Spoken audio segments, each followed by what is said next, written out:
By remote, this is VOA News. I'm Mike Brown. Britain health authorities began rolling out the first doses of a widely tested and independently reviewed COVID-19 vaccine on Tuesday, starting a global immunization program that is expected to gain momentum as more serums win approval. A 90-year-old woman received the first of 2 doses of a vaccine jointly developed by U.S.-based pharmaceutical giant Pfizer and Germany's BioNtech on Tuesday. Canada announced Monday it will receive its first doses of the same vaccine by the end of December. The Trump administration turned down a chance last summer to buy millions of additional doses of one of the leading coronavirus vaccine contenders. That decision could delay the delivery of a second batch of doses until manufacturer Pfizer fulfills other international contracts. The revelation comes a day before President Trump aimed to take credit for the speedy development of forthcoming coronavirus vaccines at a White House summit being held later today. Pfizer's vaccine is expected to be endorsed by a panel of Food and Drug Administration advisors as soon as this week. U.S. President-elect Joe Biden has reportedly chosen retired General Lloyd Austin to become his defense secretary. That's according to a person familiar with the decision. Austin served under former President Barack Obama, overseeing forces in the Middle East as head of the U.S. Central Command. He would also be the first African American to run the Pentagon. The news was first reported by Politico. For details on much more news, we invite you to join us at our website, that is voanews.com, or the VOA mobile app. Via remote, this is VOA News. The vote counting underway in Ghana's national election, which ended Monday evening.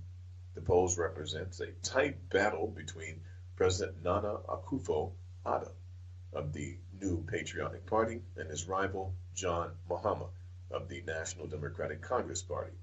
The race marks the third time they have faced off against each other. Voters in Ghana are choosing between 12 presidential candidates and members of the parliament for residents in 275 districts. Key issues among the voters include education, health, unemployment, and the country's infrastructure. Election authorities are aiming to have the results by later this evening. Ethiopia's government is denying that northern forces, whom its troops have fought for a month, would be able to mount a guerrilla insurgency.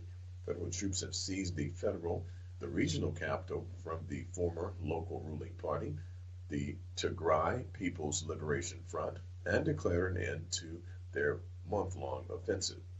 But the TPLF leaders say they are fighting back on various fronts. Ethiopia experts fear a drawn-out insurgency with a destabilizing impact around East Africa. The U.S. House of Representatives voted Monday to welcome Hong Kong residents to live temporarily here in the U.S., vowing to be a beacon for rights as China clamps down in the territory.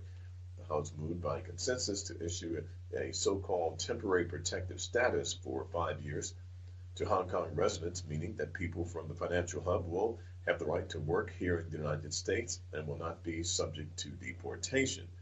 The initiative still must be approved by the Senate, but it enjoys support across party lines. The United States on Monday placed Nigeria on a religious freedom blacklist, paving the way for potential sanctions if it does not improve its record.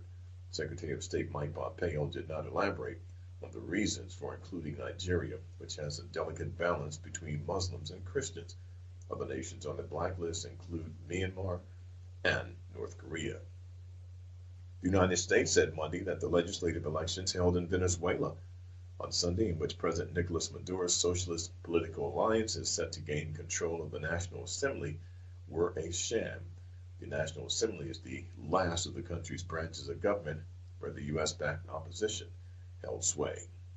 As always, for details on much more news, we invite you to join us at our website, that is voanews.com, or the VOA mobile app. Via remote, I'm Michael Brown, VOA News.